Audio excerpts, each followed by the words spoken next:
Hello and welcome to another episode of the Chaos Chronicles. I'm Jess, and today my co-host is little Miss Ruby. She is snoozing on the chair that Haley is normally in. Today, Ruby has decided that she was going to bring up her bear and possum, so they are also on the chair with her right now. This is the second ever episode that I've done solo. I think it's fun to just have Ruby on. And if you guys are watching, you get to see a sleepy dog. We did go out on a longer walk today, so she is very, very tired. I will be going back into true crime today. So there was a very interesting case that popped up, and it was actually a very recent update with that. And I decided that this was something that I wanted to do. So before I dive into today's case, make sure that you're following us on all of our social media platforms. They will be linked down below for you guys. Today's case I have seen just about everywhere on all social media platforms. One thing that caught my eye was that the incident occurred at Zion National Park, which is my absolute favorite national park. Hiking Angel's Landing is actually on my bucket list. And I saw the headlines for this case and I immediately knew that I needed to learn as much about this case as possible. Today, we're going to talk about the case of Bernadette Vander Meer. Some trigger warnings for today before we get started is going to be allegations of murder, spousal infidelity, insurance fraud, grooming, and sexual abuse. Most of my information did come from one source. I was able to find the probable cause affidavit that was written by Jessica Bate, and I will also put that in the description. So if you guys want to check it out for yourself, you can follow that URL and go ahead and read that document on your own. Bernadette Gudenkopf, I believe that's how you pronounce her maiden name. I am not 100% sure, so apologies. Was born on November 16th, 1977 in Phoenix, Arizona. She met David Howard Vander Meer when they were both around 16 at a church production at Meadows Christian Fellowship.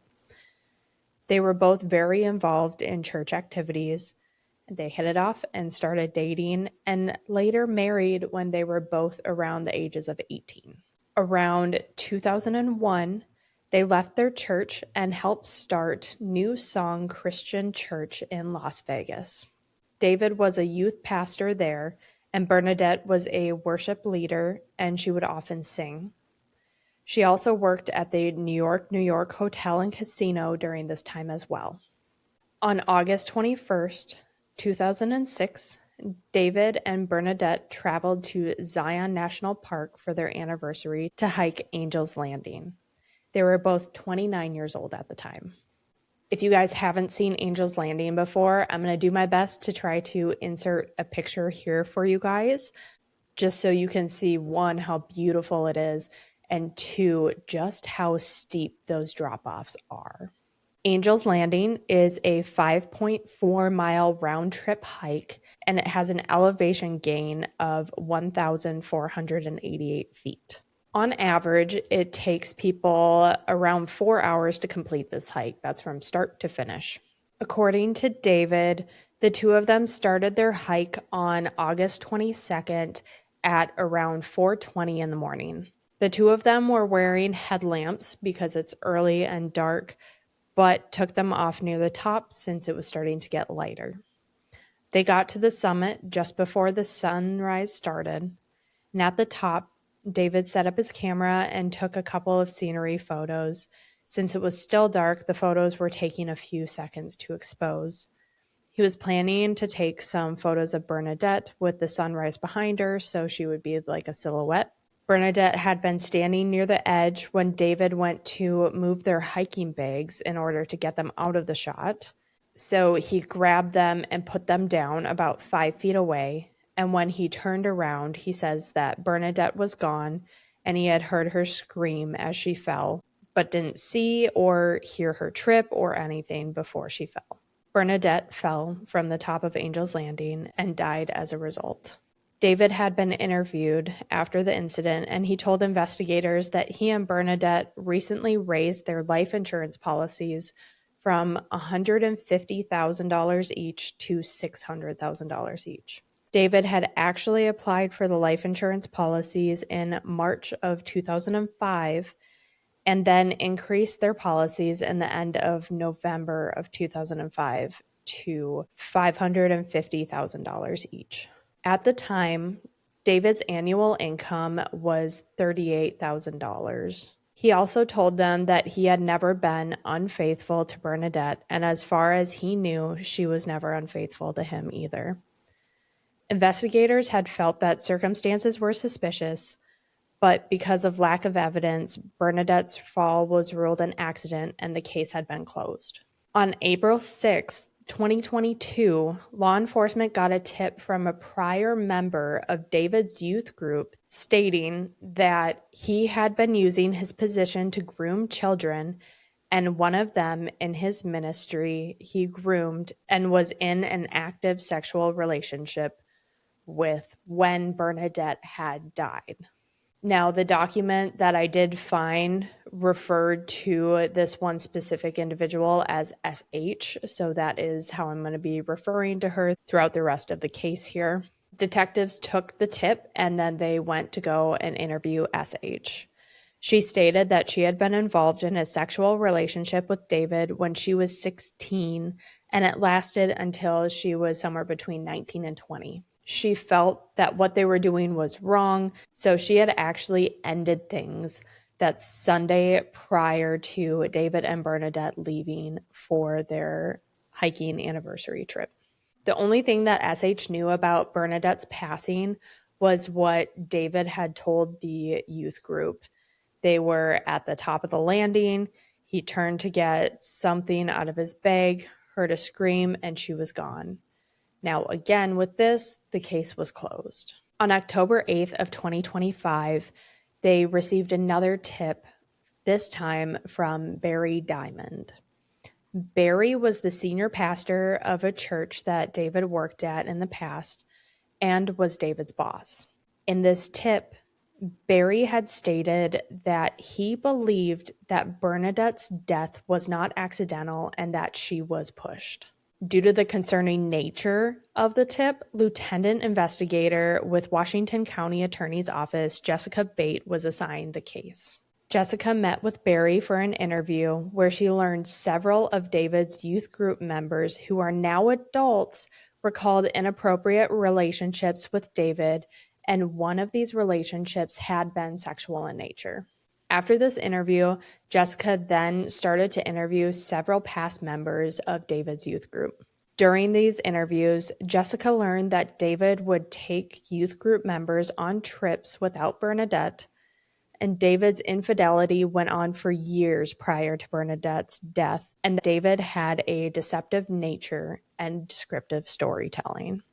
Everyone that Jessica interviewed had told her about one specific girl that David gave extra attention to, SH. Jessica went to meet with SH on December 17th of 2025 for an interview. SH first met David at youth group around 2001. He was her youth group pastor, and she was 14 years old at the time. David would give her special attention, buy her gifts, and giving her physical attention like touching her knee and giving her hugs. When she was 16, David brought SH to his dad's cabin and took her virginity.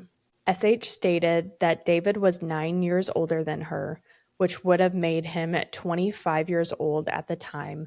After this occurrence, SH stated that each time they met up, they would have sex. And they even had sex in the church after it was closed. She remembered a specific incident where David made her drive the two of them to church after hours to have sex, and Bernadette actually showed up because she was suspicious that something was going on. Bernadette had been pounding on the door, and David made SH go and tell Bernadette that David was not there.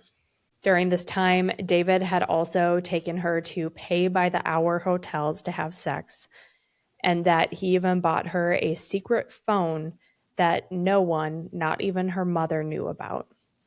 And David would use this to contact SH to meet up and to continue their relationship. Jessica was able to get an AT&T statement from years before Bernadette's passing.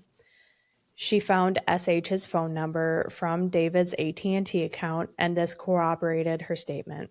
David never talked about his and SH's future together, but did make a statement that had stuck with SH before Bernadette's passing. Quote, "The only way they could be together is if Bernadette was not alive," end quote. Now, this statement was said somewhere between 2004 and 2005. When SH turned 18, David told her to move out of her family's home and rent an apartment with another girl from church. David would pay for her rent for over a year, and that was so they could have a place that they could be together, and this was around 2004 to 2005. SH had continued this relationship with David until she was around 19 to 20 years old. Everything about the relationship felt wrong, and she wanted to end their relationship and pursue another relationship with a boy from church. She met with David on August 20th, 2006 at the church to end their relationship because she wanted to move on. The next day, August 21st, 2006, David and Bernadette left for their Zion trip, and Bernadette never came back.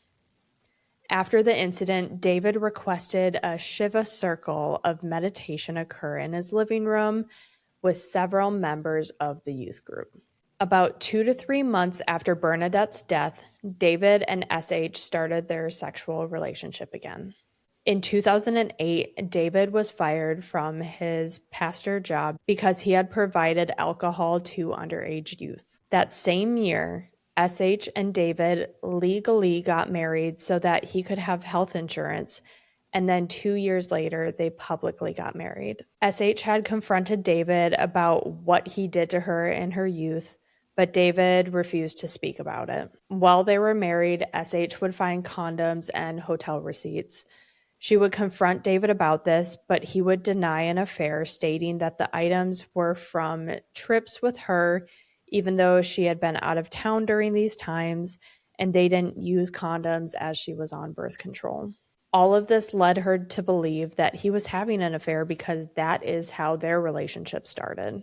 More evidence was collected, and Jessica was able to obtain a document from Bernadette's computer expressing her loneliness and dissatisfaction in her marriage. There were also 2 handwritten letters from Bernadette that were presumed to be written in 2006 that express her sadness in her marriage, and she feels David doesn't publicly show her love and gives other people the same or more attention than her.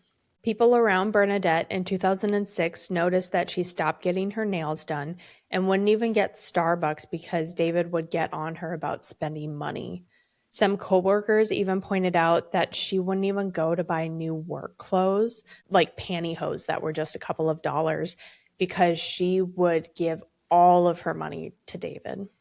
Bernadette's mother also told investigators that Bernadette had a desire to be a mom and a good wife, but was sad with how David had been treating her.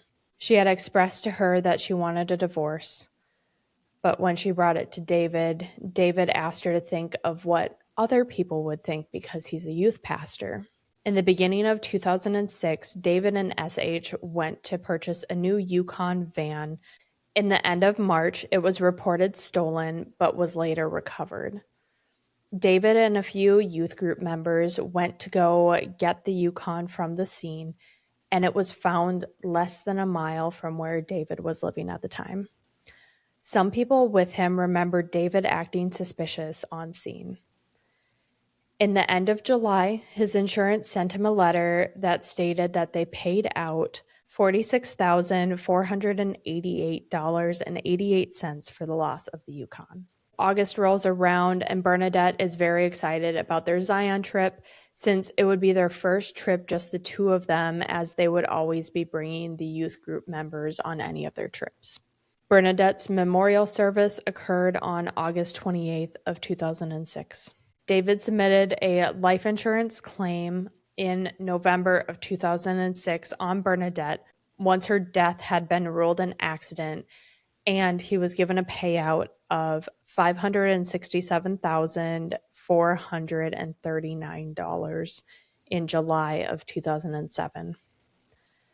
After this, David bought SH a car and a second car for another girl from the youth group. He also brought the youth on several trips and covered all of the expenses. Between 2007 and 2008, there were reports of stolen church equipment.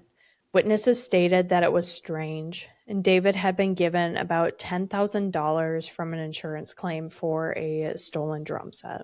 Around the same time, Pastor Barry Diamond fired David after learning that he was throwing parties for underage members of the church, providing alcohol, and also allowing them to gamble at his house. With David now being unemployed, he and SH legally got married, so David can have health insurance through SH's employer. At this time, David lived in a house on Eldora, and SH lived in a house on Hollands Hall, and this had been bought with the life insurance payout. David lived with two former youth group members, Marcus and Matt. While living with David, Marcus and Matt noticed that he was a liar, came up with elaborate stories, and he would use those elaborate stories to justify any of his inappropriate behaviors. In 2010, even though he was already legally married to SH, David started to tell the youth members who are now adults that he is going to marry SH and wanted to start having kids soon. They got married publicly later that year and began to live together. In 2012, SH's father passed away, and she found out about David's infidelity and went through a miscarriage also. Within the next year, their marriage was continually put under strain, and then SH tested positive for an STD, and David had been the only one that she was with during the marriage. David ended up paying off SH's student loans, which were about $10,250. They separated in August of 2013, and David tells people a big reason for their eventual divorce was because he did not want kids. SH moved in with her sister, and their divorce proceedings began in December of 2013 and were initiated by SH. David ended up paying $11,732.22 to pay off SH's car loan and states that that is all she deserves. Everything that she has gotten had come from Bernadette's life insurance. Their divorce was finalized in spring of 2014, and in September of that same year, 2014, David ends up marrying a woman named Debbie Nagay. Later that month, the house on Slovang Mill that David and SH were building was broken into, and cameras and instruments had been stolen. Those items totaled $12,660. SH had no idea that the house was burglarized and had a hard time believing it because the neighborhood it was in was such a good neighborhood. David eventually divorced Debbie and gets married again in July of 2018 to Young Suk Kwan and takes on the name David Howard Vander Meer Kwan. From 2015 to 2020, former youth group members of David's expressed concerns about his past behavior to Barry Diamond, which is what caused the case to be reopened in 2022. Jessica did see that from this reopening, there was a note that stated that it needed to be followed up on, but that follow-up never occurred. Jessica also did go and interview several officers who had been working the day of the incident at Zion. The officers who worked in the park showed her where the incident occurred and stated that it was a very unusual location for an accident to occur there, and an officer recalled David's statement and demeanor to be unnatural. Another officer stated that it seemed strange to them because it was too convenient with the location and time and with there being no witnesses around. There was also an officer's statement about the son's location in the morning of the incident as well. I did have a hard time grasping all of this, so I did take the officer's statement and I threw it into ChatGPT to have it dumb things down for me and translate in layman's terms. So this is what it came up with. Using sunearthtools.com, which is a NASA-based solar data system, at 6:20 a.m. on August 22nd of 2006, the sun was 7.3 degrees below the horizon and at an azimuth of 69.29 degrees east-northeast. This placed conditions in nautical twilight, meaning that the sun had not risen yet. Official sunrise occurred at 6:54 a.m. at an azimuth of 74.63 degrees, but this time assumes a flat horizon. Due to Zion National Park's steep terrain and higher surrounding mesas near Echo Canyon, direct sunlight would likely not have been visible from Angel's Landing until later than official sunrise, as the landscape would block any of the sun, similarly to how a tall building blocks sunrise at street levels. And that's the end of the ChatGPT. The evidence that was gathered conflicted with David's statement of what had occurred that day. The day of the incident, August 22nd, 2006, the first 911 call was made by David at 6:20 a.m., and he stated that his wife fell while hiking Angel's Landing. Again, in the original report, David had stated that they started the trail around 4:20 a.m. with headlamps, but took them off as they got to the summit because it was starting to get light.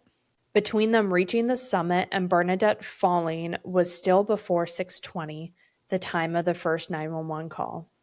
With the officer's report, we know that the sun didn't rise until 6:54 that morning, and with the extreme terrain of Zion and elevations of Angel's Landing, it would delay the view of the sunrise even more.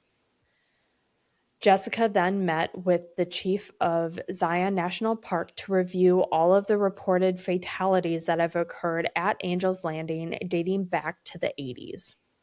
There had been 17 fatalities, and there have been 4 accidents that have occurred where Bernadette allegedly fell, and they have been suspicious in nature or deemed suicide. Bernadette fell basically at the highest point of the trail. There's a sheer cliff and has no vegetation or landing spots to give someone the chance to even catch themselves. The other accident occurred at the start of the chains, others at the fin, the saddle, and chute portions of the trail. There was another odd accident that occurred where Bernadette fell, and it was caused by kids playing. It's not a typical spot for accidents to occur. With all of this information, Jessica wrote a document to ask for a no bail warrant to be issued for murder and insurance fraud, which was signed on June 16th of 2026.